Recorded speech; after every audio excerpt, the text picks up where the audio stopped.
Okay, everyone, welcome to the conversation. Outspoken Opinionated. Of course, I am your host, Edwin J. Meyer. We are here again for a great conversation. We have an amazing guest here today with us. And so I'm just super excited. But of course, we have to do housekeeping. So, hey, if you aren't following us, we are on Facebook, The Conversation Outspoken Opinionated. We are on YouTube, The Conversation Outspoken Opinionated. Of course, we're on Instagram, Outspoken Opinionated Podcast. You can find us on Spotify and Apple Podcasts. Again, they're telling me that I need to advertise this. So I just got a text, guys. We still have the mugs. We have orange, baby blue, navy blue, and black. Those are the mugs that are left. So if you want one, let us know, and we're going to do the last shipping this weekend, and that's it until we get new shipments come in. But if you want a mug, you know what to do. You can Instagram, you can slide in our DM, you can message us on our Facebook, you can do all that good stuff. But yeah, this is the conversation Outspoken Opinionated as well. We have opinionated conversations. It's been great.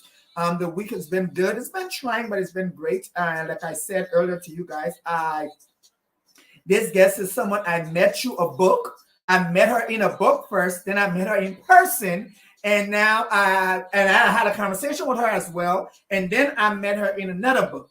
So I am going to bring Dr. Ahne. Welcome to the conversation. Again. Thank you for having me. I appreciate you again. I know it's really great to see you. I appreciate you honoring our invitation, always being here with us. You are active on social media. We're following you and everything. So I'm super excited to have you here. But how are you doing? I am doing great. I am thriving. I am living my purpose. I am serving the woman I used to be. So I am doing really good. And that is amazing. I think I always like to ask this question, and I said, well, so how are you doing? And I said, no, I'm okay. I'm like, no, how are you doing? Right. And so then we'll get the conversation started. But again, thank you for being here with us. I think this is super amazing. Like I told you earlier, and I will say it again so everybody can hear me. I first met you in here, and this is the first time I met you. When I read this book, I was like, oh my God, these are amazing ladies. Like I have to meet them. And so, of course, we did our little podcast to talk about the Warrior Women Project, which was something that I literally took upon myself. Asked me one time, how much are they paying? I'm like, no, they're not. I said, no, right. I read the book, I was inspired, and I'm promoting it so other people can read it and get inspired. And so, through that, we have this, people. I want you guys to look. I want you just even look at the picture. So I don't know. I was like, I know Dr. Ahne's a supermodel. Did y'all see that? I cut that. I was like, okay, Dr. Ahne. I was feeling myself. Yeah, we're gonna add that. We're gonna add that to the list of things. Mm-hmm. The supermodel, Dr. Ahne. But before we even get started, I want you to explain to the people what gritpreneur is. So, before I can explain what gritpreneur is, I have to explain what grit is. Okay, let's go. So, grit, as defined by American psychologist Dr. Angela Lee Duckworth, is passion and perseverance for your meaningful long-term goals despite obstacles and setbacks. Oh. So, a gritpreneur, I came up with that one night. I am the gritpreneur. So what I do is I help women to get their grit back. Okay. So that they can find their authentic voice, they can reclaim their power, and they can transform into the best version of themselves possible. And I like that you talk about the best version of yourself. So I have a group of friends, and we are, I love my, that group is amazing. One person lives in Canada, another person, she travels Africa, another person lives here in Maryland, another person lives in New York. I've been watching you guys.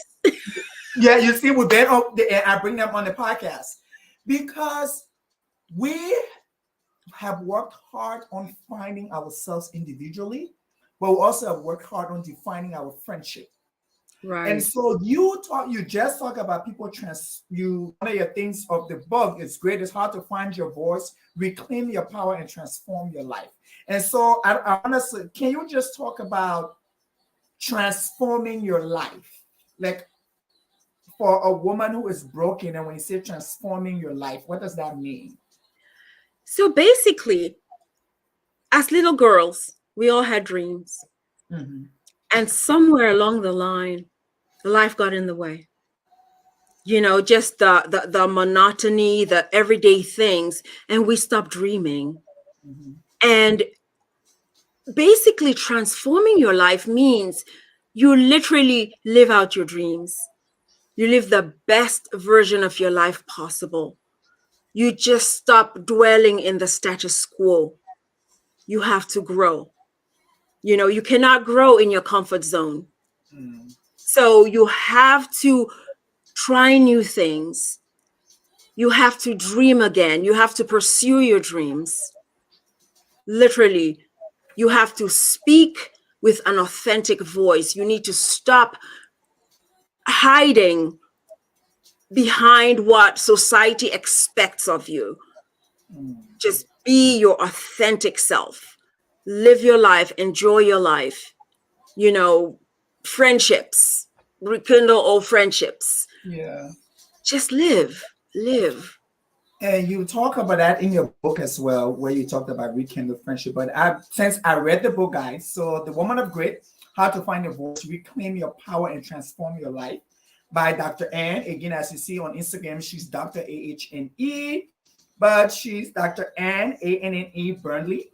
She's a medical doctor. She's a mom. She's a greatpreneur. Like I just said, she's also a model. So we need to also understand that. And she's so many other things that we can't say here. But most importantly, Dr. Anne, you are an author.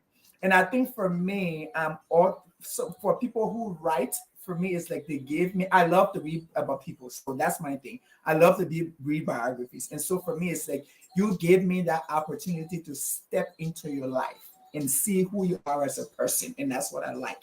And Right. so in chapter 1, when we talk about mindset matters, you you talk about being in survival mode and being a doctor and being someone who is a clinician, and you also is in the military.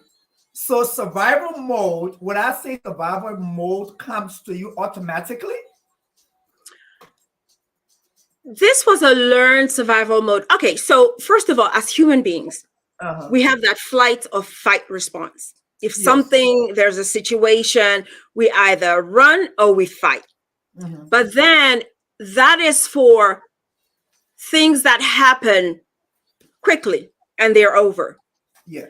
When trauma is sustained and you can't run, you can get away. Obviously, it's sustained because you couldn't get away from it. Mm-hmm. Your body kind of shuts down a little bit to protect yourself. Yes. So that is survival mode. You minimize yourself. You do the things that create the least amount of conflict because you just want to make it to the next day. You're not making big plans when you're in survival mode. Mm-hmm. You're literally living from hour to hour, from day to day. You know, you're not making any big, fantastic plans. You're not looking too far down the road. You're literally just surviving one day to the next. And that's what happens when stress becomes chronic. And in the Mindset Matters chapter, you also talked about also understanding that negative experiences are also there to help to reveal your strength. And Right. so I connect that to something that you said in the book where you talked about I think you also put it in this book, but it's also mentioned in here when you left your young baby and you had to go off to serve for the country. Right. And some people might look at it as a positive, some people might look at it as a negative. But I ask you, how did that that process strengthen you to bring you to the space where you're in right now? Well, the leaving for Iraq, Yeah. that was kind of just going back a little bit. I was supposed to be going to Afghanistan first, and then right when I went home. It's so funny. I was in the military. My parents didn't know I was in the military. Yeah, I So remember you saying that. yeah, when I had to go to Afghanistan, when I was deploying to Afghanistan, I had to go home to Cameroon to go tell them. And when I was in Cameroon, I found out I was pregnant. So I obviously did not go to Afghanistan. I remember calling my army command and letting them know I was pregnant. And the guy was like, well, the war will still be going on after you have the baby. I said, I'm pretty sure he'll fight in it. He was being like snippy with me. Yeah. I guess there's some women who actually get pregnant to keep from deploying, but that was not me. So after I had my kid, when he was 6 months old, I got the notification that this time I was going to Iraq. And I just prepared myself. It's like, I was nursing and, everybody kept telling me, well, you need to wean him. You need to wean him off. You're going to be leaving soon. And I tell you, that boy weaned himself off in one day at 9 months. I guess he kind of figured something was going to be happening. And I left for Iraq 1 week after his first birthday. And I was grateful because I was supposed to leave before his first birthday. And they called me like, oh, we're so sorry. We have to push. I was like, oh, no, that's fine. I was Okay. going to be there for his first birthday. So I was grateful for that. And on my way to Iraq, I had to go to Fort Benning, Georgia, to kind of get ready. And while I was there, I heard from a friend I hadn't heard from in a really long time. A mutual friend told him that I was deploying to Iraq. And so he called me up. He's like, girl, what are you doing? We're just talking, chatting. And he's like, okay, fine. You go there and bring that money. And I left for Iraq. And I was in Kuwait doing more training. And I opened my email. And I don't know if you remember back in 2007, a Kenya Airways crashed in Yes. Cameroon. Yes. So my uncle used to be in Kenya. And of course, I am frantic. I'm looking at the manifest, of course, how we do things. Somebody posted the manifest online, So I'm looking through that manifest and I literally scream in the computer room and everybody's looking at me. He was in that plane. And I said to myself, I hadn't talked to him in so long. He called me. I talked to him less than a week ago. We were having a conversation. I was going to Iraq. He was living life as normal, going on a business trip to Kenya from Cameroon, and he died in a plane crash. And so that literally was a wake-up call for me. I'm like, if anybody had been asked to guess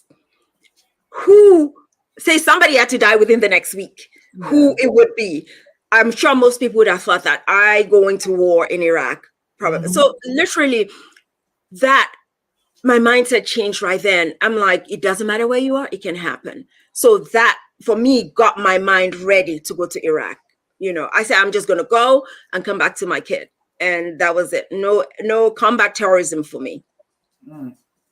And that's super, super. I think it's very powerful. And I think a lot of people don't, we have mothers who gave birth and then they have to go back to work.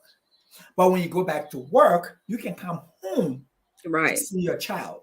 Right. And so you're giving us an experience of, I couldn't just come back, like probably via this Skype, you got little pictures of, oh, he did this, or he crawled today, or he laughed today, he said that. They cut his hair. They cut his hair. His first haircut. I wasn't there. You weren't there. And so all that stuff, I think a lot of us take it for granted. But that's why I like the fact that you are being very transparent.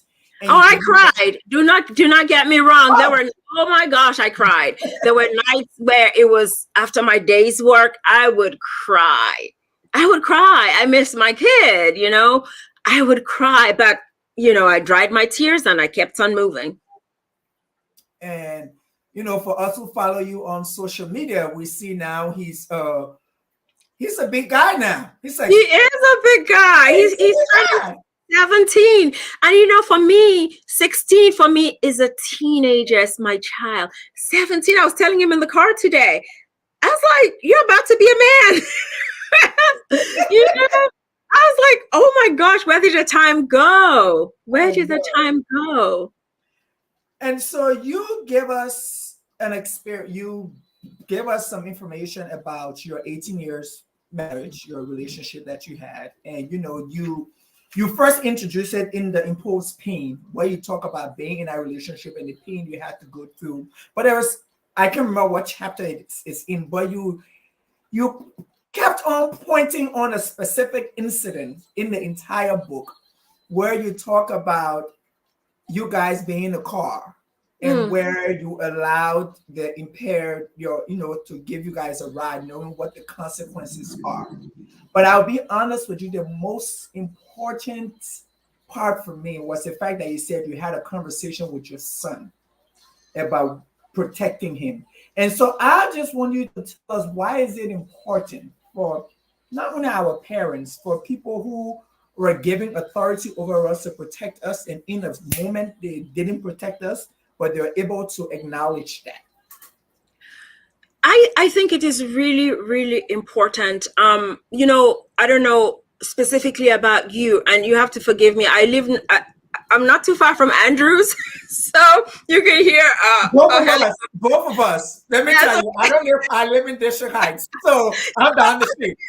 You get it. When I was buying this house, I had to sign that I acknowledge I was in a flight zone. Yes. I was in a flight path. Anyhow, so life happens.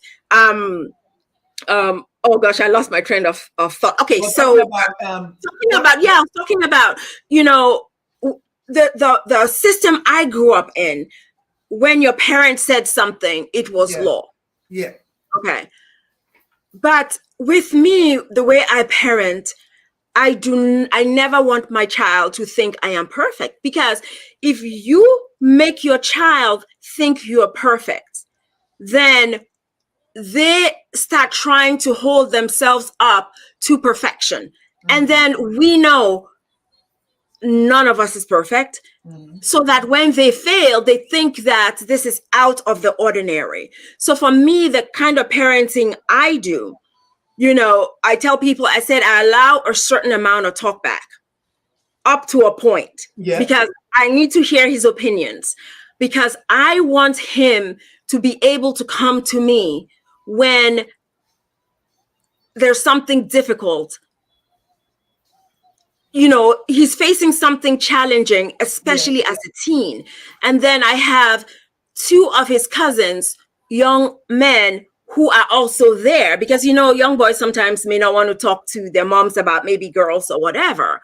But from a really early age, if I was wrong, I apologized to my son. I said, mommy lost control.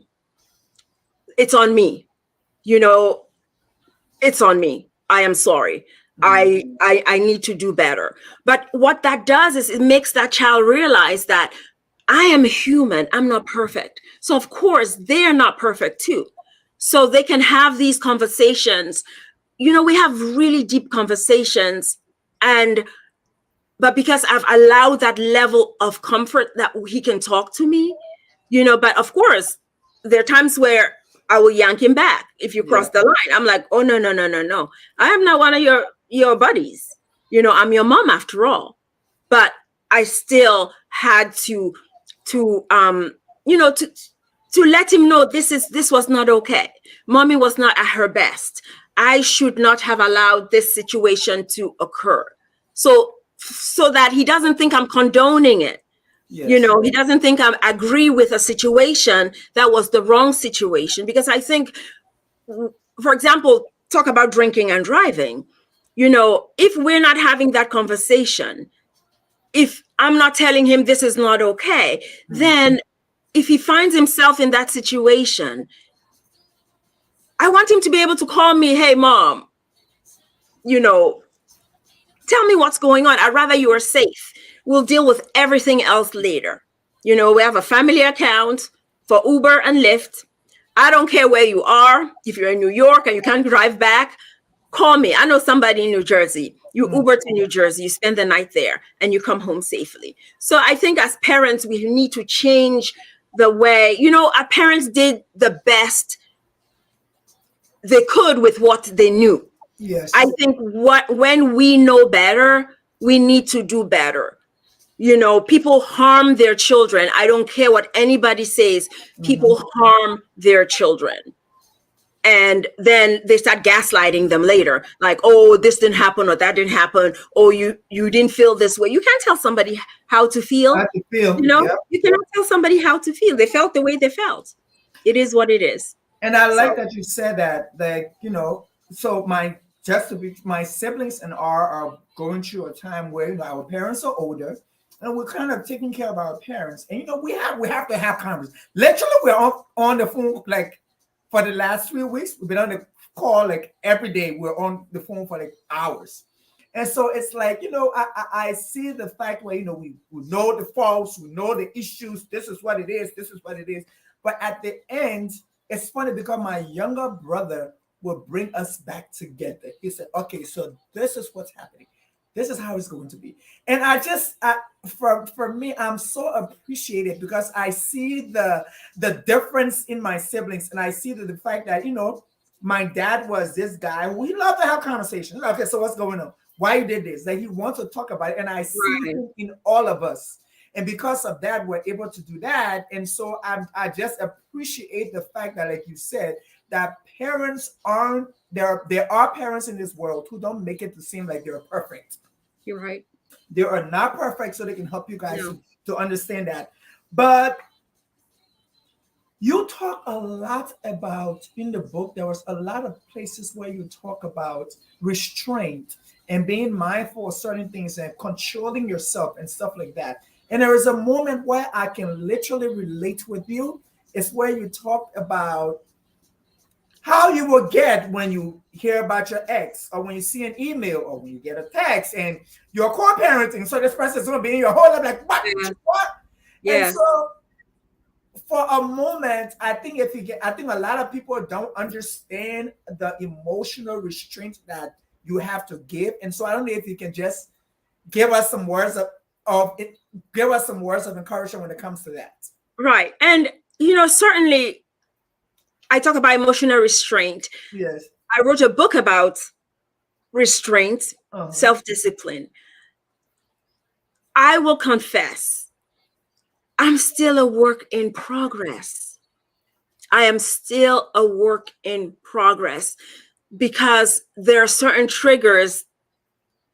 You know how Christians say, I was not always a Christian. Try me. Don't try me before I show you where I came from. I was not always a Christian. So literally, there's some moments, some situations that are so familiar that take you back to a dark place that you have to literally pull yourself back. You have to stop and don't react right away. I there was a phase where I'd be firing these emails, and I basically said, once you put stuff out into the universe, you can't take it back. You cannot take it back. I mean, and it's not your finest moment when you're all upset. It is not your finest moment. So basically just stop, evaluate what is going on. What am I feeling? How, and make an assessment. So you give some thought to it before you respond. And taking time is fine, not responding to a situation right there. It's not life and death. No. Right there, it gives you some time to really think about it. If you're upset, you calm down. And then there are going to be some situations where, I was going to fire off this email, or I was going to, speak harshly. And then some time passes and I look at it and I'm like, meh. It's not worth my time. It is not worth the energy and the effort. No. So that's what I'm talking about, emotional restraint, because not only does it help you not get yourself in trouble, not act out of character, at least the character that that person you're trying to become, it keeps you from getting riled up because, your thoughts, there's a quote in there by the great war in the military. We're always referring, to Lao Tzu. It talks about, it has to do, I think I wrote it down really quickly, about your thoughts affecting your thoughts affects your words, and then the words, Yes, your yes, yes, actions, the yes, yes, actions, yes. your habits, the habits, your character, and then your character, your destiny. So all of these, it starts from your thoughts. You have to think it first, and then you put it in words. So you have to censor your thoughts before you speak, Mm-hmm. because once it goes into words, then the next step is action. So are you going to act out a character? And then if you your actions over a period of time becomes your habit. And then if you have a certain habit, then people start judging your character based on those habits, and then your character, literally, if you decide, or not decide, but if, let's say, you're somebody who lies a lot, and that everybody knows you as a liar, a cheater, you steal, you're a thief, guess what? That affects your destiny. So there may be a great opportunity coming up, and somebody said, "Oh yeah, you call Dr.Ahne." But if my character, people know my character as being maybe not reliable, not trustworthy, they're not going to recommend me. I'm not going to recommend somebody for a job, when I know that person is not reliable, because ultimately that reflects on me. So it starts with your thoughts. And I like you call it, I call it emotional intelligence. Yes. That's how I call it. Yes. And I had a great conversation with somebody who I dearly love, and we talked about emotional intelligence. And I just told him about it, and I said, it comes with when you do the work on you. And so I want to read this quote that's in the book. It says, "You will continue to suffer if you have an emotional reaction to everything that is said to you. True power is sitting back and observing everything with logic. True power is restraint. If words control you, that means everyone else can control you. Breathe and allow things to pass." And that is like my lifeline. And that was what, when you say, "Don't try me," because I used to be there before. But now I'm just like, you know what? It is not even worth it. Right. I've worked hard on my peace. I've worked hard on my emotions. I've worked hard to control myself. I am not going to allow somebody to take that power and drag me out of character, like you said. And so Right. I think it's important for us to have that restraint, that emotional restraint, to understand, Right. okay, sit back, relax, chill, and see what's going to happen. Right. And leading with that self-discipline, I think I want to read this to the people. It says, to become a woman of grace, it is critical to take control of your thoughts and emotions. I have discovered that our highest hurdles are the opinions we hold of ourselves. And you being when we talk, for who you hold one of the highest educational accolade that anybody can have. You are a medical doctor, and you are Right. one of the smartest people in the world. And then you were in the military, and there are so many things. And so I really want to talk about being your 18 years relationship, you getting out. What was your opinion about you? There were many. I was thinking, I think I got out at 48 or 49. And I was like, oh my gosh, maybe I'm too old. Maybe nobody else will want me after this. how am I going to function as a single woman, as a single parent? It was tough. It was tough. It was really tough. I think a lot of times people see what's on the outside. You Mm-hmm. know, I think in the book, literally, I wrote that you put a smile on. You're putting on your clothes in the morning, and then before you walk out the door, you put a smile on too. And what lies beneath, there's stuff going on that maybe to the casual observer, they think, oh my gosh, she's living a fabulous life. Mm-hmm. And I think so much so that there were many people who maybe thought I had lost my mind actually walking away. And, my sister told me something.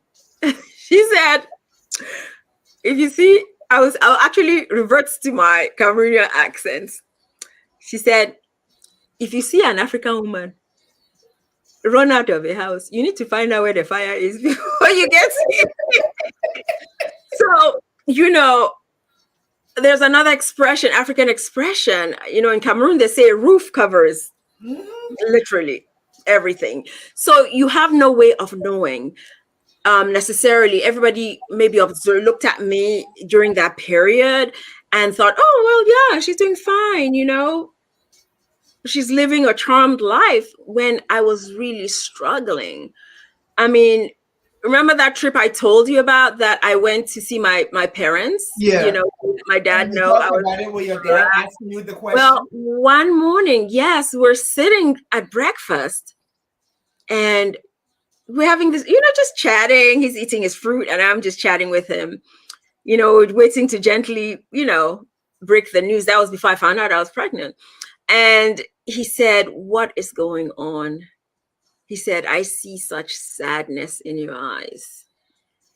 And it caught me aback because I was like, oh my gosh, my facade is slipping here. Yep.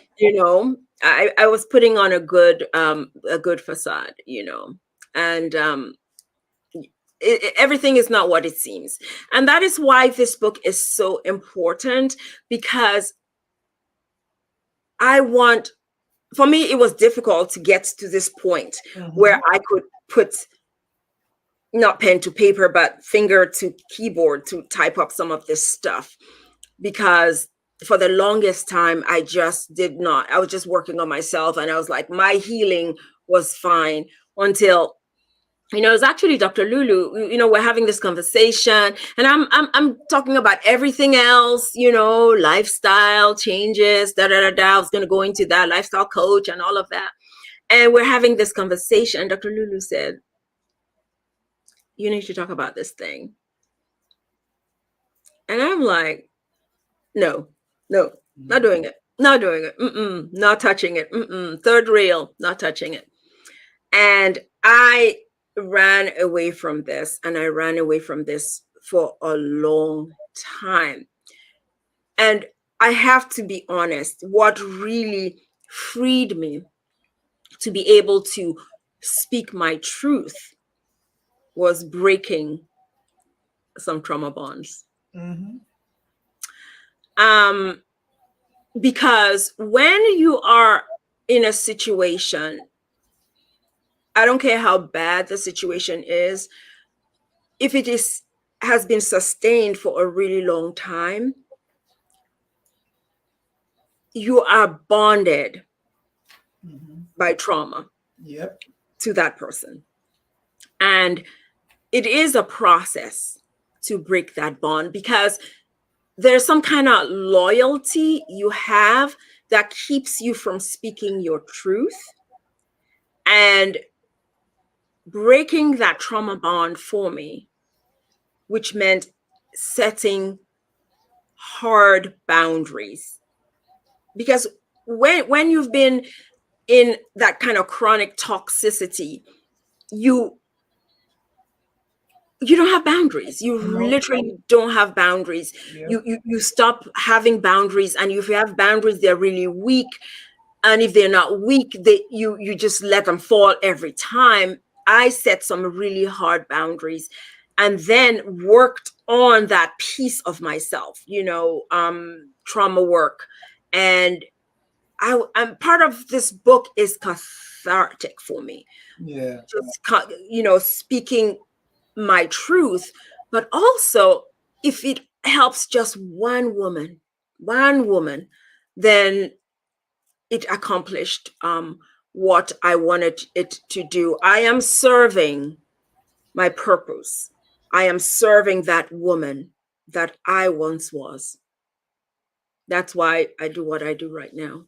And I like that you said that, and it's super important. And you made reference earlier to, people, you get up, we get dressed, we come outside, we got a whole facade and everything.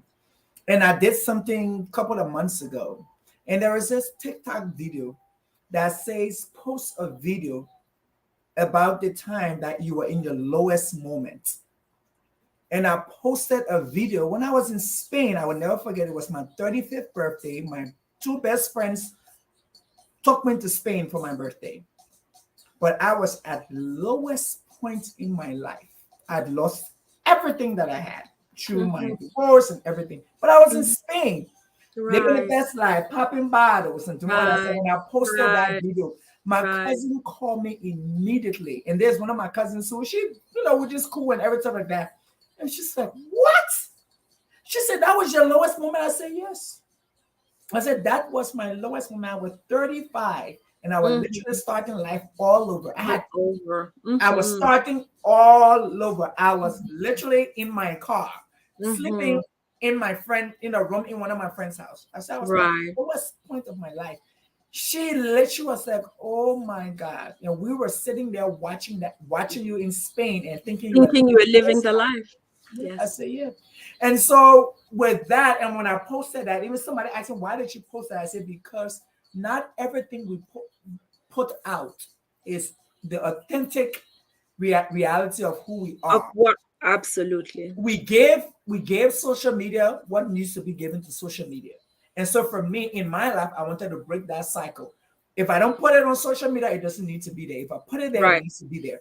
But Right. that facade, I think a lot of us, and I will put it this way, and I might get in trouble. But I think a lot of us Christians, we have that we have that facade. You go to church and everybody's smiling and everybody's great and all that kind of stuff like that. And you go, and when you go back home, kids are tormented, mom is tormented, dad don't want to be home, and all this stuff. And in the book, when you talk about introspection and self-reflection, and where you give an intermission, you use intermission as that point. And when you said that, I sat back. I was like, wow, I love theater. I love art. And I said, you know what? When she said it, I'm like, why do you think in every play and everything you go to, there's an intermission? Right. Everybody regroup. They will say, Right. go get drinks, go get Right. food, Use and the come back. bathroom. Exactly. Right. And so you put that in your book, and you said, if you want to learn or gain a deeper understanding of the life you are living, practice taking the time to pursue and reflect on what has happened or is happening in your life so that you don't miss valuable lessons along the way. Can you expand on that for anybody who's watching? I mean, we live in fast times right Yeah. now. One of the things I was, I have a conversation with my cousins, the life in America. That's not how I grew up. When I was growing up, you woke up in the morning, you sat at the breakfast table, you had breakfast, you went to school, you came home for lunch, you sat at the table for lunch, Mhm. and then you came back to the table for dinner. Right now, practically, there's some days when I come home, I have my food in a plate. I'm standing and I'm eating. And I'm like, what kind of life is this? With the young ones. I mean, that's how we learned how to use a fork and a knife, Oh yeah. sitting at the table being corrected. Sometimes we have to just take a moment, and reflect. One of the things I do, I'm not sure if I put that in the book, is I have a brag book, because sometimes your thoughts will start telling lies, Mm-hmm. your negative self-talk, you know. Have a brag book. Write down some of your accomplishments. So when your brain starts, you start having that negative chatter, open that book up and just look at some of the things that you've accomplished. Just pause, take a pause, take a pause, take a break, because sometimes you're going so fast, you are missing clues. The universe will give you clues Oh yeah. if you only stop long enough to notice them and pick them up. Just like your body will give you clues before, there are few people who have that big heart attack and it's done. But most times they had warning signs. So just pause. Listen to yourself. Mm-hmm. And yeah, you talk about journaling. Those are Yeah. one of the key points that you give in the book, where you talk about, write stuff down and stuff like that. But self-awareness and self-insight. And I think self-awareness for me is super important. I like I people who know me then and know me now. And it's funny because I 2 years ago, I think after I had settled down, I had formed my own place, I was regrouped and everything was fine. I went to Liberia and I spent some time with my dad. And my dad said, these old people, he's like, wow, I've never seen you this happy. And I was like, what do you mean? Every year I come to Liberia, I'm clubbing the same way I'm clubbing, I'm living best life, I'm stressing you. Parents to know. Parents to know. In the morning, Mhm. and you got to get the security to open the gate. And he was like, no. He said, I know my son, I know my child. He said, I can see that you again. Yeah. Like, Yeah. wow. We And think we're hiding, but no, people are observing. observing hard. They can see. My friends. One of the things my friends told me is like, "Oh my gosh, you have this glow. You have this I glow." get that. That's what it is. I was like, "Yeah, I'm glowing." Yeah. It's and you also talked about dating yourself. And I Yeah. know that's one thing my therapist, went through therapy, and one thing my therapist told me, she said, do you know you? And I was like, what do you mean? She said, do you know you? I'm like, yeah. She's like, no, you don't. She said, you need to find you. She said, when you find you, you will understand what I mean when Mhm. I ask you, do you know you? And so Mhm. just going out to restaurants by myself and going to the Right. movies by myself and just taking long drives, going Right. to places by myself, I got to really know me. And so now that when you're at the place where you don't take nonsense. Look up like, Right. Absolutely. When you can be alone without feeling lonely. oh, definitely. Companionship is great. That's why I Love think, your- oh, it's Yeah. good. It's Yes. good. But I can have a good time all by myself. Like Yes. Medea There's some said, people I who can do can. that all by myself. They can't stand their own company. No, yeah. That tells you have to work on something. Like You're running away from something. I had a friend who asked me, like, you always buy wine and go home. I'm like, yeah, if I need wine, I buy that. You drink by Yeah. yourself? Yeah. Yes. Who should I drink with? Flowers. Trust When I me. feel like it. They were all laughing. I said, I get my popcorn, because that's my favorite snack, and my wine or my tequila, and I can have a good time all by myself. You would think there are 50 people in the room. I know. I know. Yeah. Ain't nothing wrong with me. I'm good. Yeah. Yeah. And as we're talking about finding your way or finding who you are, or accepting you and stuff like that, I think a lot of times, and I like when you said earlier, at the age you were, when you literally found your peace, and you're like, I gotta go. And I think a lot of people tend to, oh, what will happen if I didn't want to talk about relationship, but what would happen if I leave this job? What would happen Right. when I start a business? Oh, I can Right. do this all by myself, and I can do Right. this and I can do that. And that's why I think I know Dr. Ann said it's the woman of grit, but I tell you guys who are watching, there is also a book for men.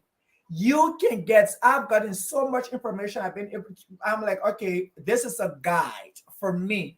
And I'm the person who read books over and over. So I will go back to it and like, oh, I remember she said something, blah, blah, blah, blah, blah.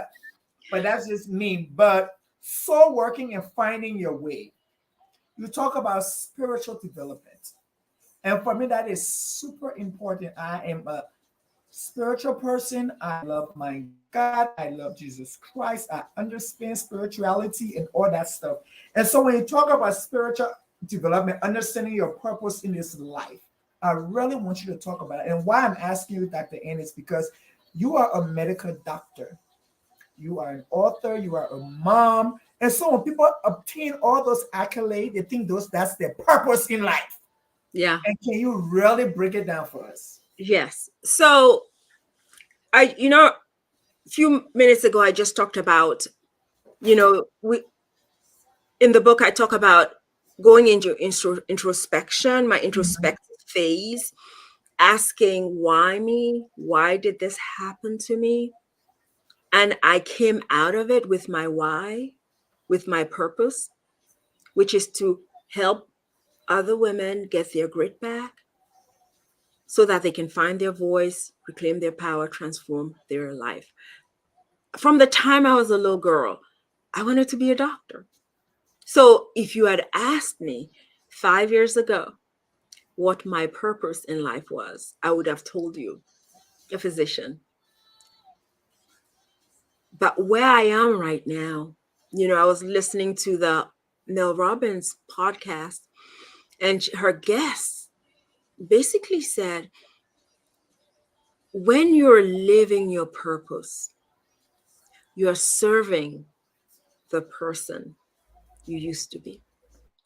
So, my purpose is to help other women who find themselves in a similar situation. It does not have to be a relationship situation, just adversity. Just today, a woman reached out to me. She has not been the same since her house burned down. And, people do not realize how devastating a fire can be. Most times we think if a person survived a fire without getting hurt, then they should be fine. But you lose so much in a fire.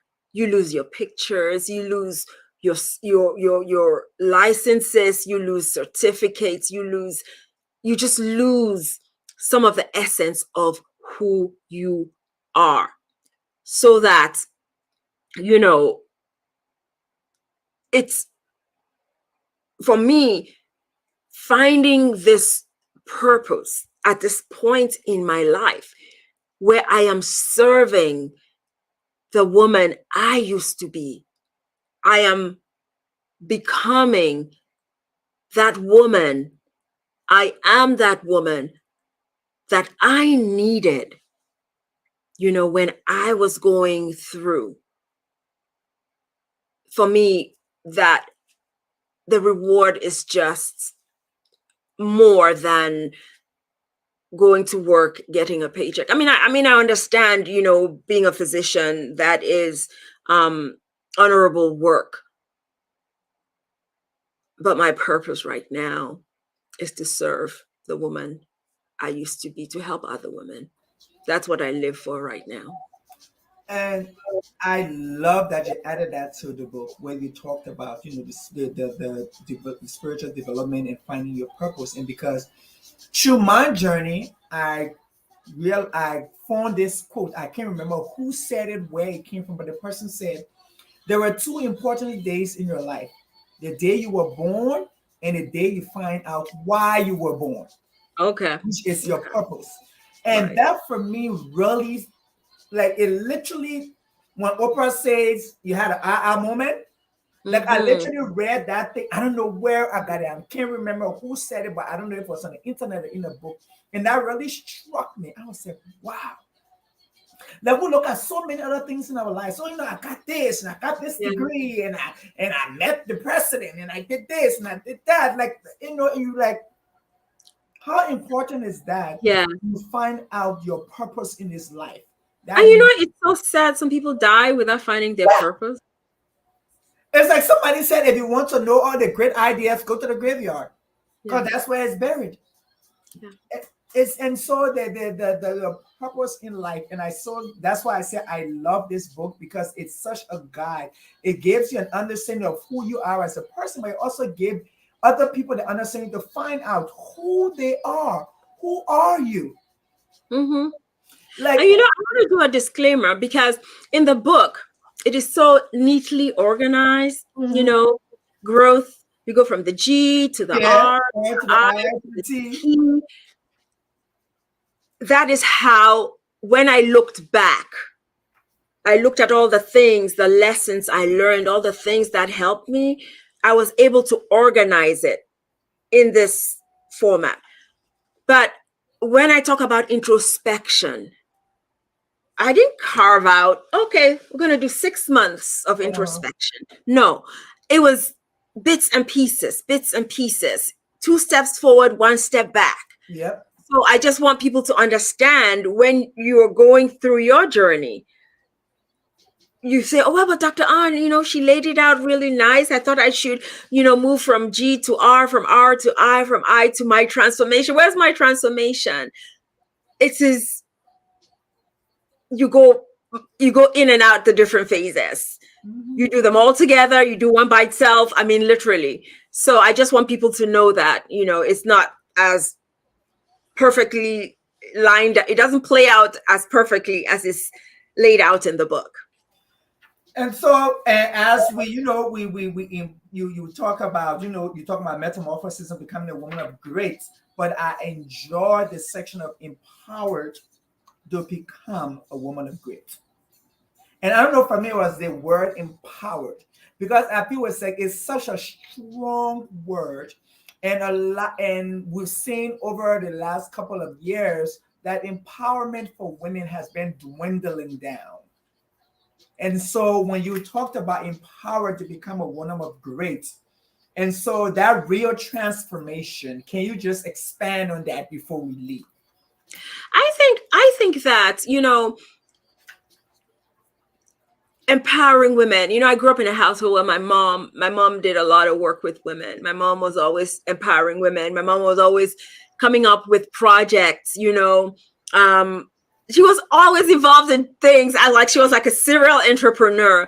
But when I look back, all of those different things she did led to the same place, helping women in the community be able to take care of themselves, be able to take care of their children. So for me, being empowered, literally, that's my decor falling.